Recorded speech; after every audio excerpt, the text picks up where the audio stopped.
ਕਦੀ ਕਦੀ ਗੈਰ ਭਰਾ ਵੀ ਉਹ ਕੰਮ ਕਰ ਜਾਂਦੇ ਨੇ ਜਿਹੜੇ ਸੱਕੇ ਨਹੀਂ ਕਰ ਸਕਦੇ ਤੇ ਫਿਰ ਆਪਣੀ ਲੱਤ ਤੇ ਚੰਨ ਦੀ ਚੌਧਰੀ ਨਾ ਭੁੱਲਿਓ ਨੱਤਾ ਪਰ ਸੁਲਾ ਦੀਆਂ ਸ਼ਰਤਾਂ ਤੇ ਤੈਨੂੰ ਯਾਦ ਨੇ ਨਾ। दोस्तों कहते हैं कि अल्लाह जिसे चाहे इज्जत देता है और जिसे चाहे जिल्लत देता है या रसवा कर देता है। आज मैं पाकिस्तान फिल्म इंडस्ट्री से जुड़े हुए ऐसे माजी के फनकार के बारे में बताने जा रहा हूँ जिन्होंने बतौर एक्स्ट्रा कैरियर का आगाज किया, लेकिन बाद में वो पाकिस्तानी फिल्मी दुनिया का बेताज बादशाह कहलाया। अहमद नदीम कासमी ने एक फसाना लिखा था। फसाना का नाम था गंडासा। अहमद नदीम कासमी के वहमो गुमान में ना होगा कि उनका तहरीर करदा अफसाना गंडासा पाकिस्तानी फिल्मी सन्नत की शनाख्त बन जाएगा।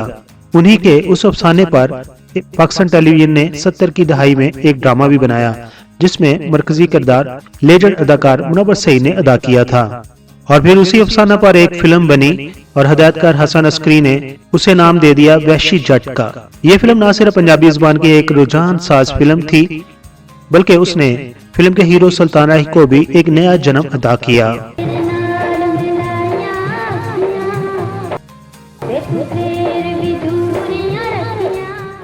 ਸਿਰ ਨੰਗੇ ਹੋ ਜਾਣ ਤੇ ਪੈਰਾਂ ਨਾਲ ਰਿਸ਼ਤੇ ਤੇ ਨਹੀਂ ਟੁੱਟ ਜਾਂਦੇ ਸਾਹਿਬ। अब आपको तफसील से बताते हैं अदाकार सुल्तान राही के बारे में कि वो कहाँ पैदा हुए और उन्होंने फिल्म इंडस्ट्री को कैसे ज्वाइन किया और फिर उनकी डेथ कैसे हुई। सुल्तान राही का असल नाम सुल्तान मोहम्मद था और वो 1934 को पाकिस्तान के शहर रावलपिंडी में पैदा हुए थे। क्या पाकिस्तान के बाद उनके घराने वाले रावलपिंडी में आकर सुकूनत इख्तियार कर गए। उनका तलक एक मजहबी घराना से था। यही वजह थी कि सुल्तान राही ने बचपन में ही कुरान पाक तफसीर के साथ पढ़ लिया था। सुल्तान राही को छोटी उम्र से ही फिल्में देखने का शौक था और फिल्मों में काम करने का भी शौक था। उसी शौक के हाथों वो रावलपिंडी से लाहौर चले आए और उन्होंने स्टेज ड्रामों में अदाकारी करके अपनी फनी जिंदगी का आगाज किया। सुल्तान राही और अदाकार कवि ने अपने कैरियर का आगाज तकरीबन एक ही वक्त में किया था। सुल्तान राही का पहला स्टेज ड्रामा शबनम रोती रही था जिसमें उन्होंने मरकजी किरदार अदा किया था। इस तरह स्टेज ड्रामे में उर्दू बोलने वाले के बारे में कोई तसव्वुर भी नहीं कर सकता था कि दुरुस्त शीन काफ के साथ उर्दू बोलने वाला ये नौजवान एक रोज खून आलूद गंडासों और गोलियों से उगलती हुई क्लाशनकोफ वाली जदालो कताल से बरी पंजाबी फिल्मों का सुपरस्टार बनेगा। शुरू में उन्हें फिल्मों में एक्स्ट्रा का किरदार मिलना शुरू हुआ। ये वो जमाना था जब फिल्मी सन्नत पर संतोष कुमार, दर्पण, लाला सदीर वगैरह हुक्मरानी कर रहे थे। ये वो बड़े फनकार थे जिनके साथ सुल्तान राही ने बतौर एक्स्ट्रा काम किया और बाद में उन्होंने सुल्तान राही की हुई फिल्म में सुल्तान राही के साथ बतौर विलन काम किया। सुल्तान राही को शौक था इसलिए वो अच्छे किरदारों के हसूल के लिए जदोजहद करते रहे। ऐसे में जब उनकी मुलाकात हदायतकार अशफाक मलिक से हुई तो उन्होंने सुल्तान राही को साफ कह दिया कि तुम कभी एक्टर नहीं बन सकते, मगर सुल्तान राही ने हिम्मत न हारी और वो कर दिखाया जिसकी दुनिया गवाह है। फिल्म बागी, हीर सियाल और चंद दीगर फिल्मों में उन्होंने एक्स्ट्रा का किरदार अदा किया तो उन्हें एन सलीम डायरेक्टर ने अपनी पंजाबी फिल्म अमामदीन गोइया में एक मुख्तसर सा किरदार अदा करने की दावत दी। उसी जमाने में उनकी चंद दीगर फिल्में भी रिलीज हुई जिनमें जुमा जन जनाल, चाचा जी, हातम ताई और फिल्म बाई बाजना जोड़ी वगैरह शामिल थी। ये सब फिल्में पंजाबी फिल्में थीं और इन फिल्मों में उनके किरदार मामूली और कदरे गैर अहम थे। 1971 में हदायतकार इकबाल कश्मीरी ने उन्हें अपनी फिल्म बाबल में एक बदमाश का सानवी सा किरदार दिया जिससे उनकी शोहरत का आगाज हुआ और फिर उन्होंने कभी पलट कर पीछे नहीं देखा। फिल्म बाबल के बाद हदायतकार असलम डार ने उन्हें अपनी पंजाबी फिल्म बशीरा में मरकजी किरदार अदा करने की पेशकश की। हदायतकार असलम डार उस फिल्म के मरकजी किरदार के लिए सावन को लेना चाहते थे। सावन उस वक्त काफी मशहूर थे और उनकी फिल्म खान चाचा सुपरहिट साबित हो चुकी थी, मगर सावन ने असलम डार से ये किरदार अदा करने का बहुत ज्यादा मुआवजा मांगा। चुनाचे असलम डार ने उस किरदार के लिए सुल्तान राही को अपनी फिल्म बशीरा के लिए कास्ट कर लिया और सुल्तान राही की फिल्म बशीरा फिर पंजाबी जुबान की एक रुझान साज फिल्म कहलाई। उस फिल्म की कामयाबी से सुल्तान राही के लिए कामयाबी की नई राहें खुल गईं और फिर उस फिल्म की कहानी को सामने रखते हुए कई एक फिल्में लिखी गईं और सुल्तान राही पंजाबी फिल्मों के बेताज बादशाह कहलाए।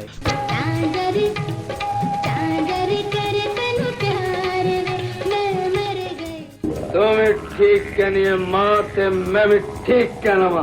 सुल्तान राही की फिल्म बशीरा और बाबल के सुपरहिट होने के बाद 1975 में हसन अस्करी ने अहमद नदीम कासमी के अफसाने गंडासा पर एक फिल्म वैशी जट बनाने का ऐलान किया। उस फिल्म के मरकजी किरदार के लिए उनकी नजर सुल्तान राही पर ही रही। उस फिल्म ने पंजाबी फिल्मों के अंदाज को मुकम्मल तौर पर बदल दिया। वैशी जट से पंजाबी फिल्मों का अंदाज तब्दील हुआ, जिसे गंडासा कल्चर का नाम दिया गया।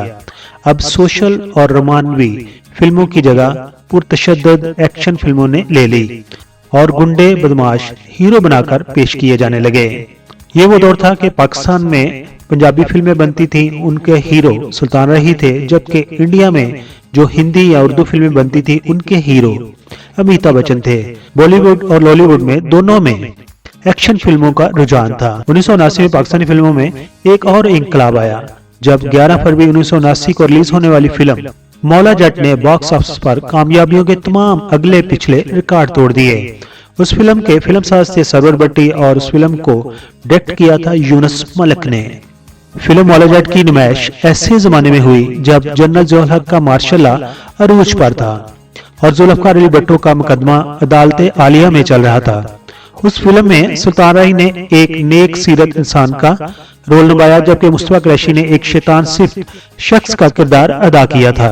फिल्म मौला जट में सुल्तान राही और मुस्तफा कुरैशी के दरमियान बड़े तीखे जुमलों का तबादला जारी रहा। फिल्म में नूरी नत का किरदार मुस्तफा कुरैशी ने निभाया था और उनका लहजा कहते हैं कि ज़ियाउल हक जैसा था, जबकि मौला जट का रोल सुल्तान राही ने निभाया था और वो एक इंसाफ का तालब था। लोगों का कहना था कि फिल्म के अंदर नूरी नत का किरदार ज़ियाउल हक का है, जबकि मौला जट का किरदार जुल्फकार अली भट्टो का है। ये फिल्म उस वक्त के मुल्की सियासी हालात का इस्तारा करती थी। ज़ियाउल हक ने उस फिल्म की नुमाइश पर पाबंदी लगाने की कोशिश की, लेकिन सरवर भट्टी किसी न किसी तरीका से अदालत से स्टे ऑर्डर लेने में कामयाब हो गए। Film Maula Jatt box office पर इस कदर हिट हुई कि उसकी नुमाइश मुसलसल 2.5 साल तक जारी रही। उसी दौरान हजारों लोगों ने उस फिल्म को देखने के लिए बार बार सिनेमा घरों का रुख किया। अब सुल्तान राही फिल्म साजों के लिए एक ऐसा हीरा बन चुका था कि हर कोई उसकी ज्यादा से ज्यादा कीमत लगाकर उसे हासिल करने की तगोदो में मसरूफ नजर आने लगा। सुल्तान राही को फिल्मों में गैर फितरी किरदार में पेश करके फिल्म साजों ने अपनी तिजोरियां तो भर ली, मगर एक फनकार के अंदर छुपी हुई फनी सलाहियतों के आला और मिस्बत पहलुओं को उजागर करने की तरफ कतन कोई तवज्जो नहीं दी, बल्कि उसकी जरूरत को महसूस तक नहीं किया गया। फिल्म मौला जट के मुसन्निफ नासिर अदीब का कहना है कि उन्होंने 25 साल तक सिर्फ ऐसी ही फिल्में लिखी जो एक जुमले में तेनू छड्डांगा नहीं के इर्द गिर्द घूमती थीं, और उसकी वजह यही थी कि हर फिल्म में सुल्तान राही को ये जुमला जरूर कहना होता था। सब तो बड़ा सूरमा बनने लिए बंदे नूं की करना पैंदा है। किसे मेरे वर्गे सूरमे दे गोडे गिट्टे कटड़े पैंदे ने। सुल्तान राही ने बतौर फिल्म साज एक फिल्म तकदीर कहाँ ले आई भी बनाई थी।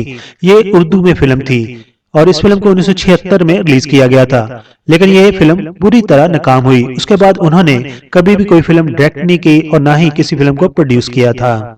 सुल्तान राही के बारे में उनके इर्द गिर्द रहने वाले कहते थे कि वो एक फराख दिल और मुखय्यर शख्स थे। बहुत से हुनरमंदों के घरों के चूल्हे उनकी दरिया दली की वजह से जलते थे। उन्होंने एवरवुड स्टूडियो में एक मस्जिद भी बनवाई थी जो अपनी नौइयत की वाहिद मस्जिद थी। सुल्तान राही एक अच्छे कारी भी थे, जैसा कि मैंने पहले बताया था कि उन्होंने बचपन में ही कुरान को हिफ्ज कर लिया था। जब वो कुरान पाक की तिलावत करते थे तो एक समा बन जाता था। सुल्तान राही एक बहुत सादा मिजाज थे। उन्होंने अपने एक इंटरव्यू में कहा था कि वो खाना भी जमीन पर बैठकर खाते हैं और सोते भी जमीन पर हैं, और उन्होंने कहा कि मुझे जमीन से बहुत ज्यादा मोहब्बत है क्योंकि मैंने एक दिन इसी के नीचे जाना है। सुल्तान राही ने मजमूई तौर पर 804 फिल्मों में काम किया, जिसमें 756 फिल्में नुमाइश पजीर हुई। उनमें से 538 फिल्में पंजाबी जुबान में बनी और 157 फिल्में उर्दू जुबान में, जबकि 5 पश्तो और 1 सिंधी फिल्म भी शामिल है। उनकी 50 से ज्यादा फिल्में डबल वर्जन थीं। उनमें से 430 फिल्में ऐसी थीं जिनके टाइटल रोल्स सुल्तान राही ने अदा किए।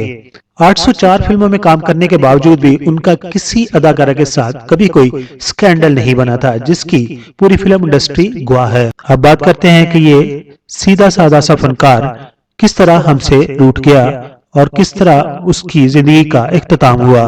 9 जनवरी 1996 की बात है। सुल्तान राही इस्लामाबाद में अमेरिका का वीजा लगवाने के बाद जीटी रोड से वापस लाहौर आ रहे थे। उनके ड्राइवर हाजी एहसन उनके साथ थे। गुजरांवाला बाईपास पर उनकी गाड़ी का टायर फट गया। उनके ड्राइवर हाजी एहसन जैक लगाकर टायर बदलने में मसरूफ हो गए कि 2 नकाबपोश डाकुओं ने सुल्तान राही की तलाशी लेने की कोशिश की। सुल्तान राही डाकुओं के साथ गुत्थम गुत्था हो गए। डाकू ने घबरा कर फायर कर दिया और यूं गोली सुल्तान राही का जबड़ा चीरती हुई दिमाग से पार हो गई।